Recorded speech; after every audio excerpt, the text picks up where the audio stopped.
A nossa geração é uma geração que está totalmente desenfreada quando nós falamos no sentido do tempo.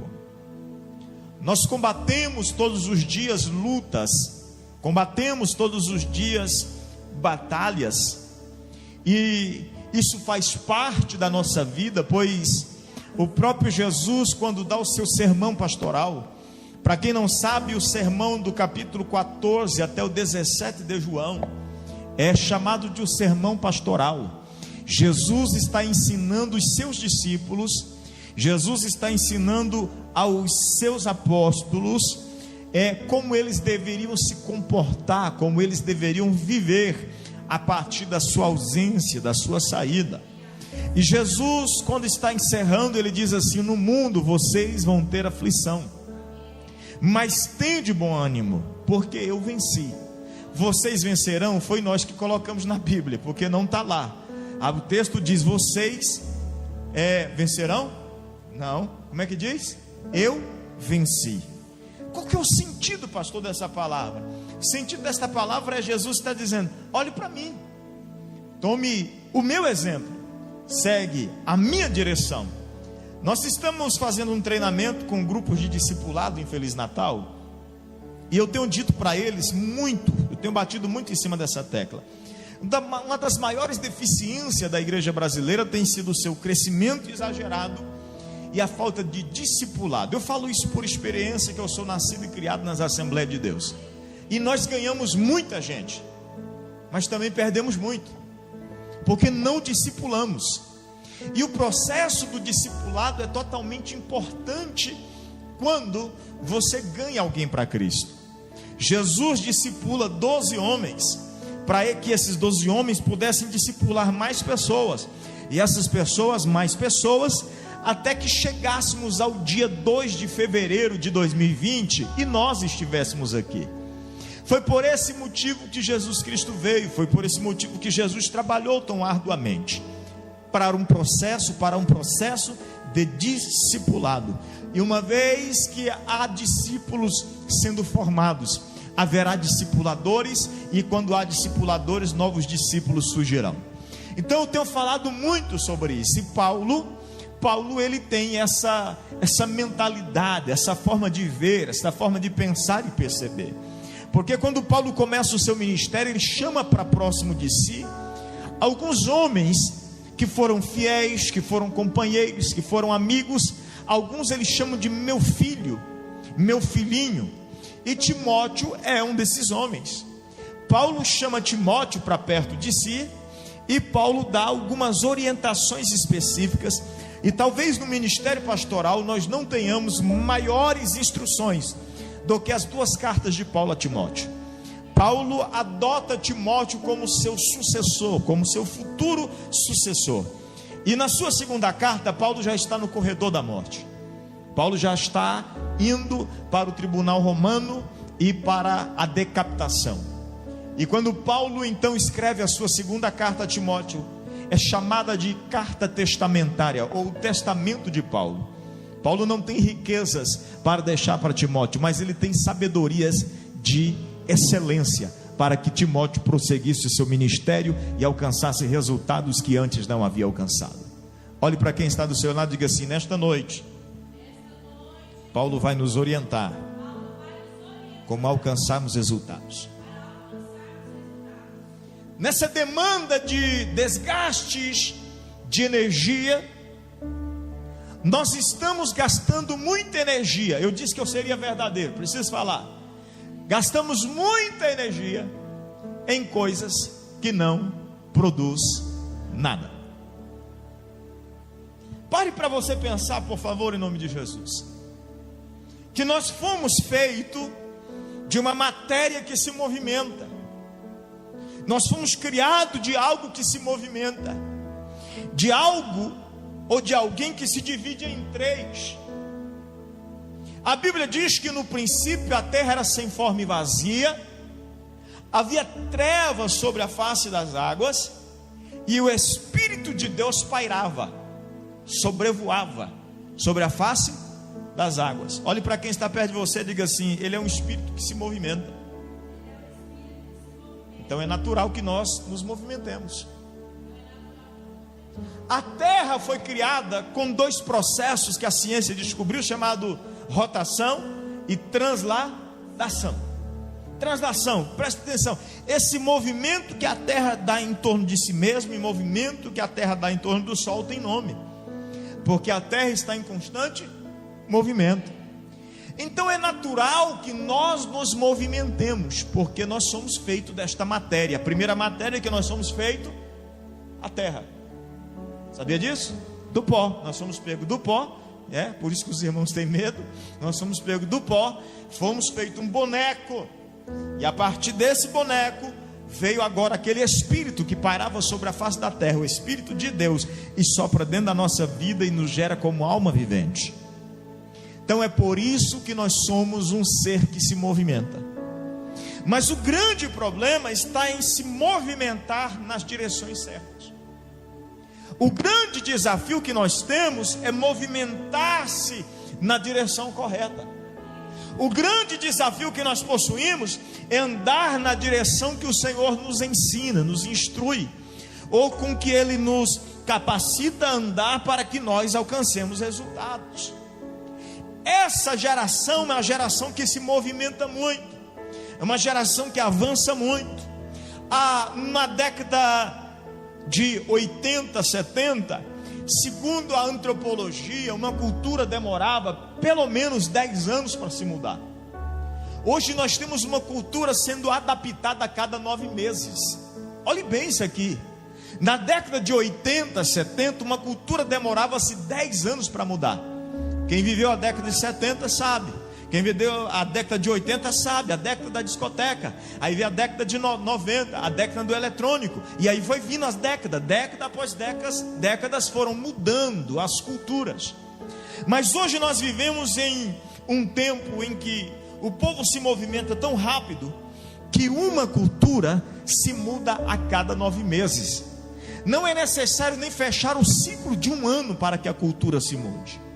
Mas qual que é o problema dessa geração, pastor? Se movimentar na direção errada. Olhe para quem está do seu lado e diga assim: nesta noite Deus nos ensinará a se mover na direção certa. Porque quando nós nos movermos na direção certa, nós teremos resultados espirituais exponenciais. Nós teremos resultados ministeriais, irmã Cleutilde, exponenciais. Nós teremos resultados na nossa vida familiar exponenciais. Nós teremos resultados na nossa vida conjugal sobrenaturais. Por quê, pastor? Porque nós estaremos nos movimentando na direção certa. Um dia eu comentei com alguém e disse: para mim um dos textos mais presunçosos da Bíblia é esse que eu li. Paulo está aqui de alguma forma se gabando, mas se tem alguém que pode fazer isso é Paulo. Se tem alguém que pode dizer assim, tudo que eu fiz, eu não me arrependo, porque em tudo que eu fiz eu produzi resultado, esse cara é Paulo. Não tem outro que teria a mesma condição de fazer isso. Ainda que Jesus dissesse isso, o seu ministério foi muito curto para ele dizer isso. Foi 3 anos. Paulo carrega um fardo de quase 35 anos de ministério. Perceba isso. Quase 35 anos de ministério. E os seus quase 35 anos de ministério são 35 anos de ministério cheios de resultado. Por isso que ele diz assim: acabei a carreira e guardei a fé. Ele está dizendo: eu obtive resultados onde outras pessoas não obtiveram resultados. Eu tive resultados nas áreas em que outras pessoas não tiveram resultado. Eu consegui alcançar resultados na área em que outras pessoas nunca tiveram a capacidade de alcançar. Por isso que eu disse que para mim esse texto é um texto presunçoso. Mas ao mesmo tempo que quando eu olho as qualificações morais, as qualificações espirituais que Paulo tem, eu preciso retornar atrás e prestar continência ao que Paulo está dizendo: combati o bom combate, acabei a carreira e guardei a fé. Quantos de nós poderemos dizer isso no final da nossa vida? Quantos de nós poderemos olhar para trás e dizer: valeu a pena tudo aquilo que eu fiz? Ou alguns de nós olharemos para trás e dizer: perdi tempo nessa área, perdi quanto tempo vivendo essa situação, ou quantos anos que eu vivi perdendo tempo sem conhecer essa outra parte da minha vida. Quantos de nós poderemos terminar a vida assim? Olha aqui para mim, para você entender, em nome de Jesus Cristo. Nessa noite o Espírito Santo de Deus quer nos dar a direção correta. Se até agora as nossas vidas não foram vidas de resultados tão proeminentes, está na hora de nós começarmos a seguir os conselhos bíblicos, para que nós possamos ter uma vida de êxito em nome do Senhor Jesus. Hoje eu comentava com alguém, eu disse: nós moramos em Feliz Natal 10 anos. Foram 10 anos de muito trabalho. Em 10 anos eu virei pedreiro, em 10 anos eu virei assentador de revestimento, em 10 anos eu aprendi a ser sonoplasta, em 10 anos eu aprendi a fazer tudo que se precisa fazer. Por quê, pastor? Porque nesses 10 anos eu consegui produzir em cada uma das áreas que eu entrei. Por quê? Porque eu tinha uma visão clara do futuro. Você entende que alguns momentos da nossa vida nós não conseguimos nos mover na direção correta por falta de uma visão clara do nosso futuro? Se eu perguntasse para você aqui e perguntasse onde você queria estar ou vai querer estar daqui 10 anos, será que nós teríamos uma resposta assim bem clara, bem objetiva? Será que nós teríamos aquela resposta assim sem nenhum tipo de dúvida? Ou nós ficaríamos titubeando, dizendo: aonde? Será que eu não pensei nisso ainda? Será que alguns de nós teremos uma resposta muito objetiva? Daqui 10 anos, pastor, mas Jesus disse que basta cada dia o seu mal. Mas se basta cada dia o seu mal, então preciso viver hoje, me preparando para o amanhã. O que eu não posso é me preocupar com o amanhã e deixar de viver o hoje, mas viver o hoje, sabendo que o amanhã está nas mãos de Deus e que Ele tem algo extraordinário para a minha vida, é bíblico. A Bíblia diz assim: o homem é quem faz os planos, mas quem é que bate o martelo? É Deus, é Ele que decide. Então cabe a nós fazer planos. Um dia eu ouvi alguém dizer: a gente não pode fazer planos. Pode, você não entendeu o texto. O texto diz que o homem faz o plano, e quem é que aprova? Deus. Então o que é que eu faço? Eu projeto para daqui 10 anos, e os meus projetos eu trago todo dia para a presença de Deus e apresento para Ele, dizendo: Deus, é aqui que eu quero chegar. Se é a tua vontade, o Senhor me dirige na direção certa. Se é a tua vontade, Senhor, ainda que eu não entenda nada, porque tem hora da nossa vida que nós estaremos caminhando em direções que nós não estaremos entendendo nada. Maria pensa num tanto que é difícil. Tem horas, tem momentos que nós estamos nos movimentando em uma direção que parece que nós não estamos compreendendo, e nós estamos questionando: por quê? Para quê? Como? Eu estava recebendo fotos agora do nosso culto lá em Feliz Natal. Os irmãos mandando foto para mim: pastor, o culto, tá? Ele sempre me mantém informado. E eu olhando as fotos ali, e olhando a igreja de trás para frente. Eles tiraram uma foto da porta com o pessoal em pé, e o Espírito Santo me disse assim: filho, eu te trouxe para cá, não te preocupe. Ali na porta eu estava agora.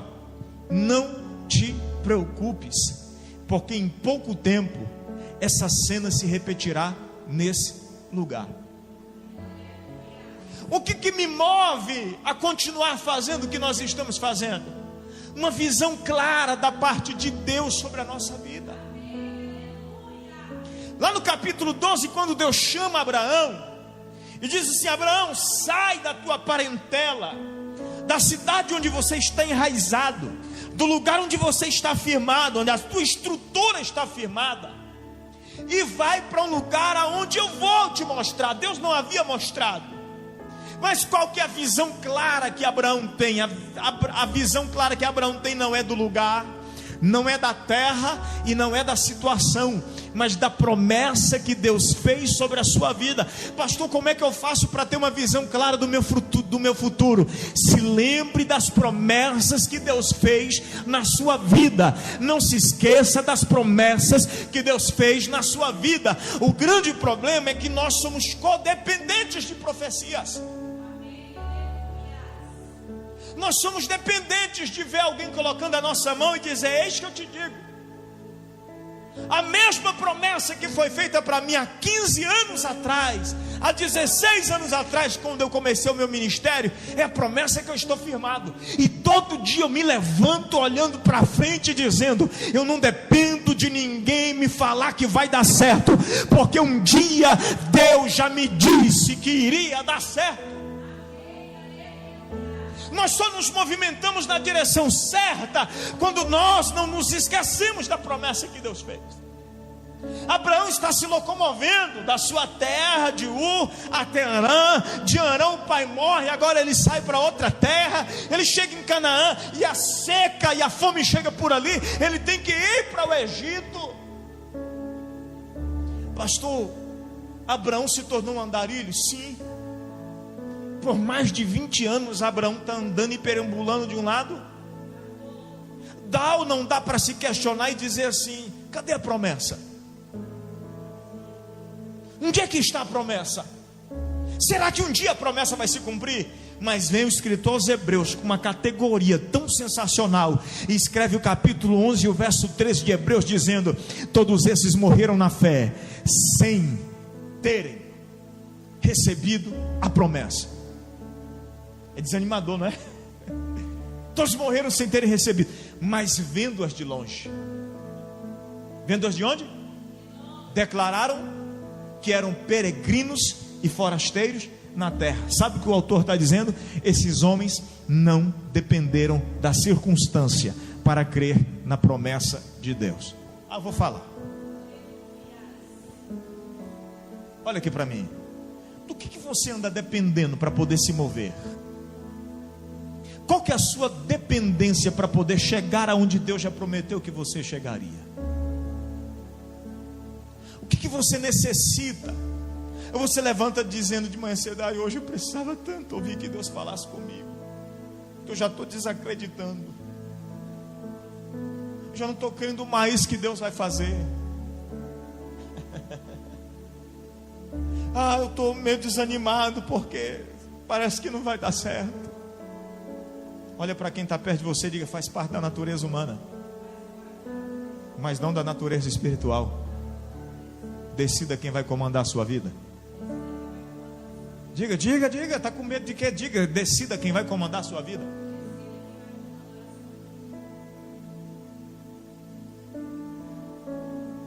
Sabe por que quase sempre nós nos movemos na direção errada?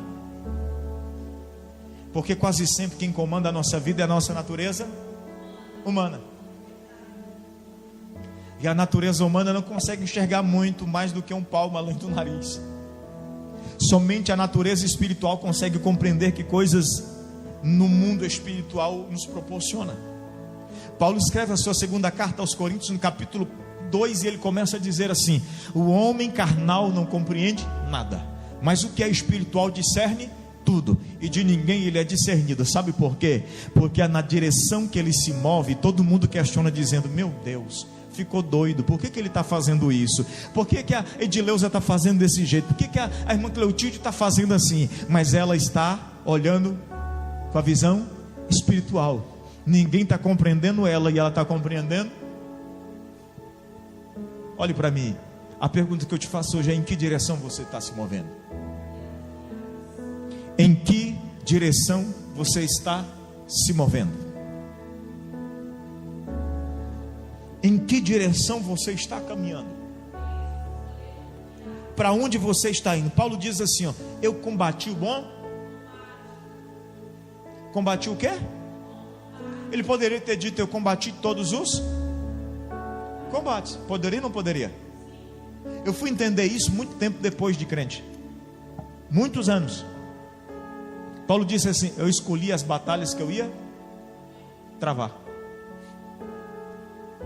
Olhe para quem está perto de você e diga assim: você não precisa lutar todas as batalhas. Escolha as que vai te fazer produzir. Porque às vezes nós estamos lutando batalhas que não foram colocadas para nós. Já percebeu que nós temos uma necessidade de entrar debaixo de problemas alheios? Vou te explicar por quê. Porque nós estamos movimentando na direção errada. Alguém diz, mas isso é altruísmo, pastor. Não é altruísmo não, irmão. Não está na Bíblia isso. Não está na palavra. Um dia algum irmão me chegou e disse, pastor, mas a Bíblia diz que a gente tem que carregar a cruz do outro. Eu disse, negativo, tu não entendeu o que é cruz. Você sabe o que quer dizer a palavra cruz? A palavra cruz é renúncia. Ajude o irmão a renunciar aquilo que ele renunciou para seguir a Cristo. É isso. Só que nós vivemos lutando batalhas que não foram colocadas para nós lutarmos. Aí, preste atenção, nós gastamos energia no lugar errado, na direção errada. E quando gastamos energia na direção errada, é natural que nós nos sintamos cansados. Havia alguém dizendo assim, estou cansado de tanto ajudar as pessoas e as pessoas não reconhecer? Essa frase você nunca falou, graças a Deus, né? Ou já? Já?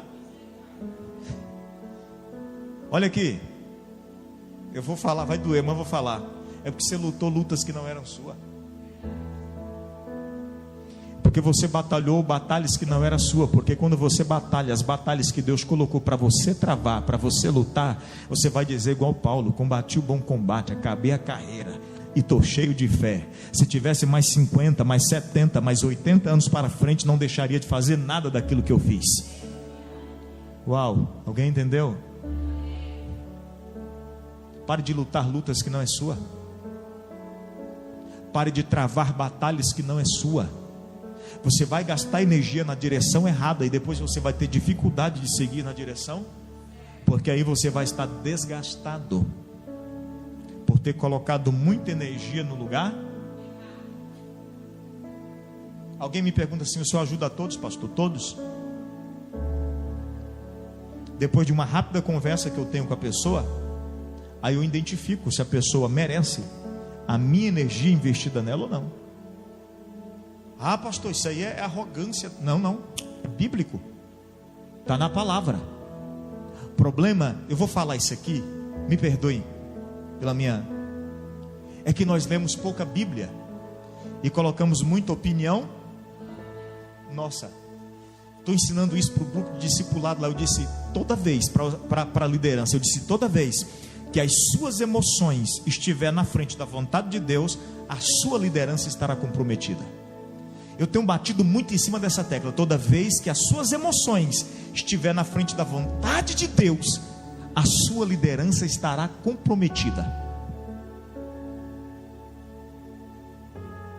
Toda vez que colocamos as nossas opiniões, as nossas vontades na frente da vontade de Deus, nós corremos um sério risco de comprometer o propósito de Deus para a nossa vida.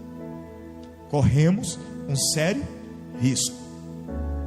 Olha o que Paulo diz a respeito de dois homens, Alexandre o latoeiro. Diz, dá notícia para eles, está aqui, 2 Timóteo, quer ver? Vou te mostrar, para você entender, meu Deus. Olhe bem o verso de número 9, procura vir logo ao meu encontro, pois Demas, amando esse mundo, abandonou-me, foi para Tessalônica. Esse cara aqui abandonou ele, fez o quê? Foi embora. Tem mais. Só Lucas está comigo, traga Marcos com você, porque ele me é útil para o ministério. Mas há uns 10 anos atrás, ele dispensou Marcos. Por isso que houve a separação de Paulo e Barnabé no ministério. Paulo começa o ministério com Barnabé, não com Silas. Perceba que só depois aparece Paulo e Silas no cenário. Quem começa o ministério é Paulo e Barnabé. Mas Barnabé tinha um sobrinho chamado João Marcos. Quem já leu o Evangelho de Marcos? É esse o cara. Estou passando a história para você entender a mentalidade aqui. João Marcos era um jovem que não queria muito viver assim um ritmo de vida que Paulo vivia, não. E cá entre nós, não era qualquer um que aguentava, não, irmão. Paulo, o homem, tinha um ritmo tão acelerado que muita gente desistiu de andar com ele no ministério, porque ele era para frente mesmo. João Marcos um dia chegou e disse assim: ah, não vou com vocês para esse lugar não.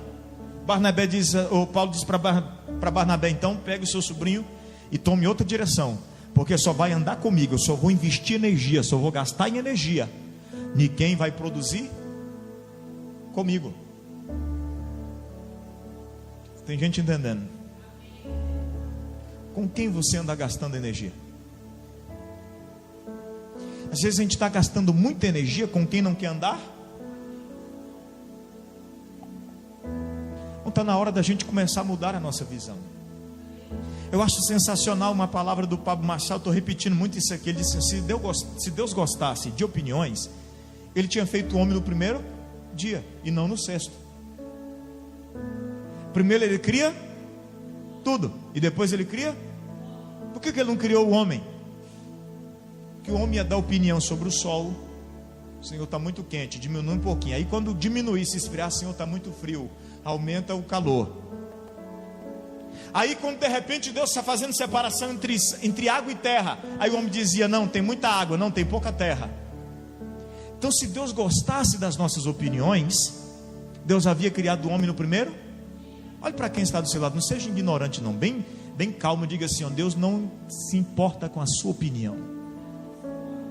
Somos nós que temos que se importar com a opinião dele,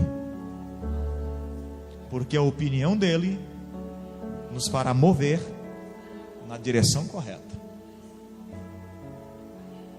Misericórdia, pastor, logo hoje que me trouxeram, o senhor prega isso. Sim, Deus mandou falar, eu vou falar. Está na hora de nós começarmos a nos movimentar na direção correta. Senão nós vamos viver. Eu estou falando muito sobre isso aqui. Nós começamos 2020 e eu ministrei uma palavra no culto da virada lá em Feliz Natal, e eu disse: enquanto Uzias não morrer, Deus não vai se revelar. Tem muitos Uzias tomando conta da nossa vida. Eu disse: enquanto Uzias não morrer, Deus não se manifesta. Enquanto Uzias não morre, Deus não revela-se no trono. Perceba que o texto do capítulo 6 de Isaías vai assim: no ano em que morreu o rei Uzias, eu vi o Senhor. Ele vê o Senhor quando? Enquanto Uzias está no trono, a confiança dele está no rei Uzias. O rei morre e fica 1 ano sem alguém substituí-lo, porque ele liderou a nação por 54 anos. É 1 ano de luto, ninguém assume o reino. Aí Deus aparece para Isaías e diz: deixa eu te mostrar uma coisa aqui, Isaías. Quando não tem ninguém no trono terreno, eu sempre estarei no trono celestial. Está na hora de nós começarmos a vivermos ciclos diferentes, novos tempos, novas oportunidades. Mas isso vai acontecer quando, pastor? Quando nos movimentarmos na direção. Se eu sair daqui de cima, descer essa escada, fazer essa rotação, voltar aqui e subir de novo, eu voltei para onde? Para o mesmo? Vamos lá? Para o mesmo? Olha para quem está perto de você e diga: não volta lá não. Deus tem algo novo para você. O profeta Isaías para a nação de Israel diz assim: ó, não vos lembreis das coisas passadas, nem considerais as antigas, porque eis que eu faço coisas novas. Eu estou fazendo coisas novas. Deus está dizendo: se movimente na direção certa. A direção que Deus vai te dar é a direção correta. Direção, pastor, como é que eu conheço a direção de Deus? Simples. Nós estamos trabalhando em cima de um livro chamado A Formação de um Discípulo, do Keith Phillips, e ele diz assim: ó, é impossível alguém dizer que serve a Cristo sem conhecer a vontade dele. Como é que eu posso servir a um Senhor se eu não sei nem o que Ele quer? E como é que eu sei que o meu Senhor quer? Palavra de Deus. Tem dias que eu me levanto, Edileus, e tem coisas que eu não queria. A minha emoção diz que não era para fazer, mas eu olho e digo assim: Senhor, qual que é a tua vontade para hoje? É a primeira coisa que eu faço antes de escovar os meus dentes de manhã. Eu me levanto da cama, quando eu vou para o banheiro, eu já vou falando: Senhor, qual é a sua vontade para a minha vida hoje? Porque eu não quero gastar energia e nem caminhar na direção errada. A minha vida, o meu ministério foi levantado para alcançar resultados. A sua vida, o seu ministério foi levantado para alcançar resultados. Comece a alcançar resultados extraordinários da parte de Deus a partir de hoje. Como, pastor? Se movimentando na direção certa. Enquanto a direção certa for a sua vontade, os resultados serão os mesmos. Vou repetir. Gente olhando para mim assustado. Não fica assustado não, que de vez em quando eu enfezo mesmo. Olha aqui para mim. Preste atenção nisso. Tem gente se movimentando na direção errada, esperando resultados diferentes. Não vai acontecer? Só vai acontecer resultados diferentes quando se movimentar na direção correta. Sabe por que que a Bíblia diz assim, ó, e cada dia Abraão ia crescendo em gado, em riqueza e em fazenda? Porque quando Abraão chegava num lugar e se estabelecia, vinha Deus e dizia: sai daí, Abraão, vai e peregrina lá no Egito. Ô irmão, o cara está estabilizado na terra, é fácil ouvir a voz de Deus e dizer: vai peregrinar em outra terra? Claro que não. Não é fácil não. Mas Abraão se levanta e diz: quem é que falou? Foi o Senhor, então eu estou indo. E ele vai para o Egito. Quando ele volta do Egito, ele volta mais rico do que quando ele entrou. Foi ou não foi? Vocês lembram do texto? Gênesis capítulo 15, 16, 17, 18. É a peregrinação de Abraão. Aí Abraão está começando a prosperar no Egito. Deus diz: agora sai e volta para a terra de Canaã. Aí ele vai para a terra de Canaã. E lá a Bíblia diz que o seu gado ia aumentar. Pastor, como é que alguém prospera tanto sem firmar raízes?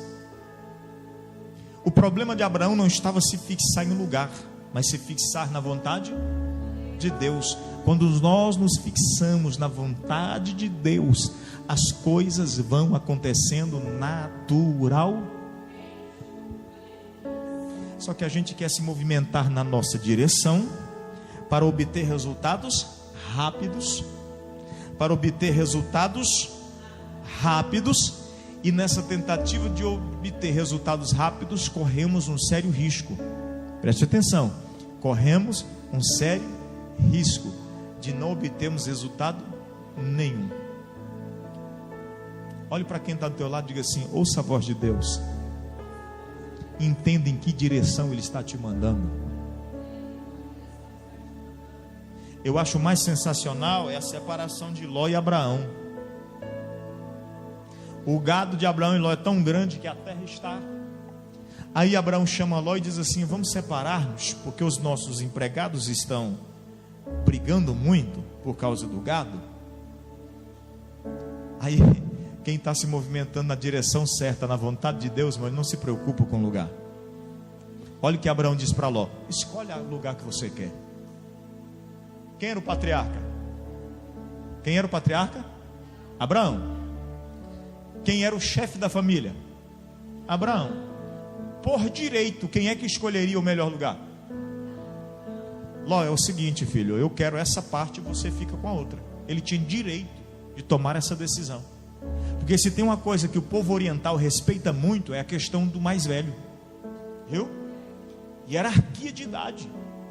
Perceba lá em Jó, que a Bíblia apresenta só 3 amigos de Jó. Quem já leu essa história? Só no capítulo 32 aparece um quarto que não é nem mencionado. Ele diz assim, ó: até agora eu ouvi vocês em silêncio, estou enojado do que eu ouvi. Eliú.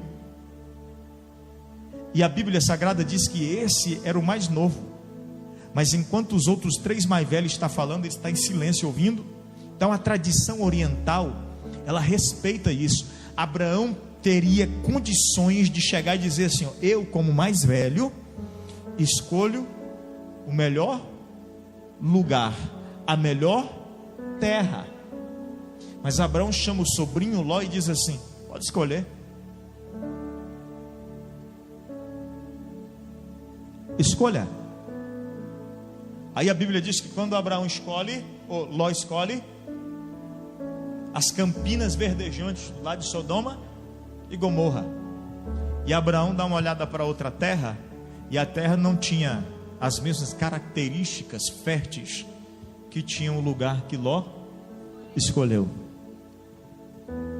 Mas Abraão está se movimentando na direção, meu Deus.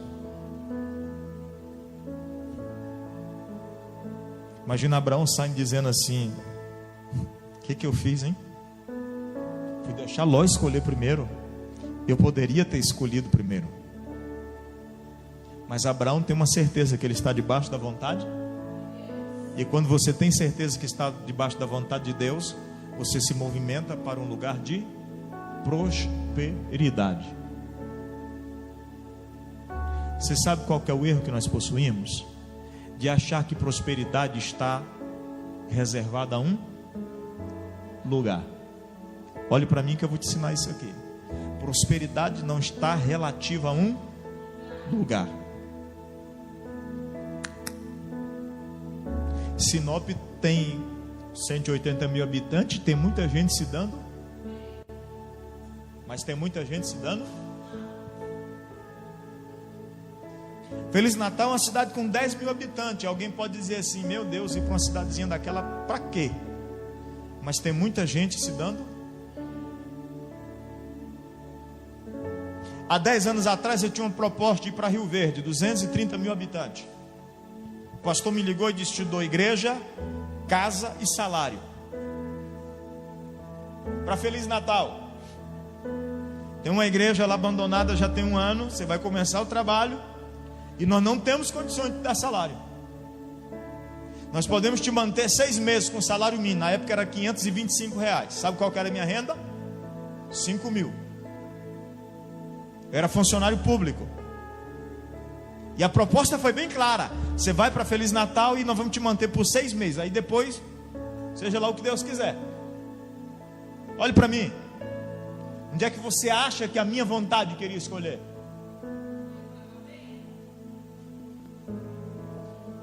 Eu olhei para as duas situações e disse: Deus está aqui.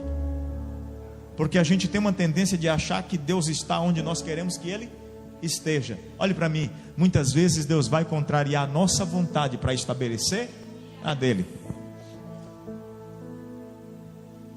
O pastor me ligou e disse: você foi indicado pela maioria dos pastores do campo para fazer a abertura da igreja na cidade de Rio Verde. E outra proposta era Feliz Natal. Nunca tinha ido. Rio Verde eu tinha morado lá 2 anos. Conhecia gente para todo lugar. Feliz Natal eu descobri pelo mapa onde é que ficava. Para você entender, movimentos na direção certa. Aí eu parei para ouvir a voz. Pastor, mas Deus não fala comigo. Eu vou falar um negócio aqui que vai te assustar. Tem muita gente reclamando que Deus não fala com ele. Mas deixa eu te perguntar, você para ouvir a voz de Deus? Sabe por quê? Deus só começou a falar comigo quando eu parei para ouvir a voz? Quando eu não estipulei a minha vontade para ele. Porque tem muita gente assim. Tem muita gente desse jeito. Eu quero que Deus fale comigo. Eu vou lá na casa do profeta tal, porque eu tenho certeza que Deus vai usar ele. Mas eu já vou premeditando aquilo que Deus vai falar. Olhe para mim. Quando você se dispõe a ouvir a voz de Deus, você não precisa ir na casa do profeta. Você não precisa ir na casa de ninguém para ninguém orar por você. Você não precisa vir ninguém para a igreja hoje dizendo assim: Deus, o Senhor tem que usar hoje alguém para falar comigo. Você não precisa. Você sai na rua, Deus fala contigo. Você vai no supermercado, Deus fala contigo. Irmão, eu já estava com tanto medo de sair na rua que Deus falava comigo todo lugar que eu entrava. Um dia terminou um culto na minha igreja, eu disse: graças a Deus, rapaz, hoje Deus não usou ninguém para falar comigo. Quando eu saí na porta, ia passando uma irmã de a pé lá na BR, vindo de outra igreja, atravessou a rua, veio na porta da igreja, segurou nas minhas 2 mãos e disse: eis que eu falo contigo. Eu falei: Senhor, será que eu vou ter que ir para Feliz Natal mesmo, Senhor? Meu filho, não te preocupes com o que vai comer, não te preocupes com o que vai vestir. Eu vou te honrar, vou te colocar entre os príncipes desta terra. Os que te olharam de cima para baixo vão ter que te olhar de baixo para cima. Aí eu entrava no supermercado e eu dizia: tomara que... Aí um me encontrava no corredor e dizia: Deus manda te dizer. Eu falava: meu Deus, Feliz Natal, quer ver? Mas eu queria ir para Rio Verde, irmão. Eu não queria ir para Feliz Natal. Foram 3 meses nessa luta. A pastora Daiane adquiriu algo chamado síndrome do pânico. Vocês sabem o que é isso? Nós íamos para o culto, ela desmaiava dentro do culto. Lá vinha nós correr com ela para PSF, tomar injeção na veia. Um dia a enfermeira disse: ela não tem problema nenhum, não dá para nós colocar mais vitamina no corpo dela. Chamei ela um dia dentro do quarto e disse assim: está na hora de nós entendermos qual que é a vontade de Deus para a nossa vida. Se nós quisermos obter resultados, porque nós estamos se movimentando na direção errada. Na direção errada não vamos obter o resultado que Deus quer. Sentamos juntos, conversamos dentro do quarto, oramos nós dois juntos. E a partir do momento que nós dois decidimos e dissemos, vamos para a cidade de Feliz Natal, no outro dia ela saía na rua e andava na cidade inteira, sem ter nenhum problema. Olha para mim, para você entender. Movimentar-se na direção errada vai trazer prejuízos. Movimentar-se na direção errada vai trazer consequências. Por isso que é muito mais fácil submeter a nossa vontade à vontade de Deus e entender que movimentar-se na direção certa vai fazer os resultados acontecerem naturalmente.